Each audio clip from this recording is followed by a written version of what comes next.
Hello everyone. Hi. Today we will cook an omelette. Let's see to a recipe and begin.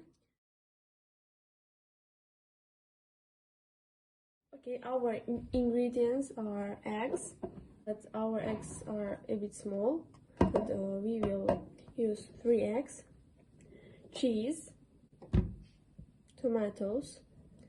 Okay, and let's start. First, let's crack eggs into a bowl.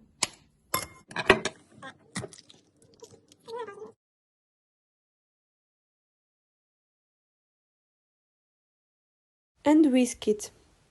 Second, add some oil to a pan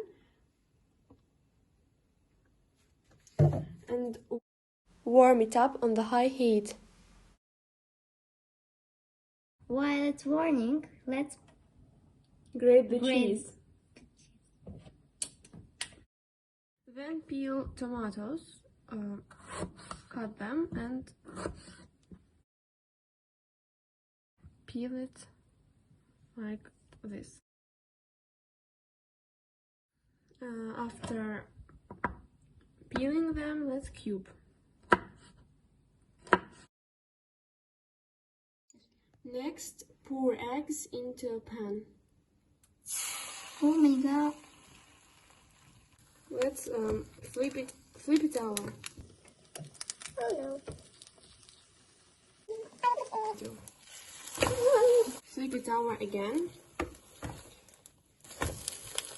Okay. Put tomatoes and cheese into our omelette.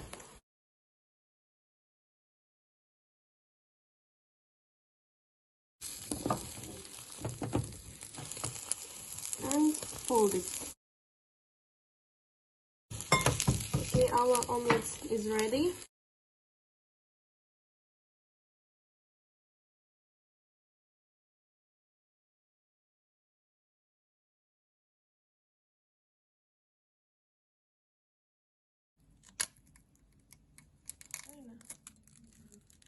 For you. Help me.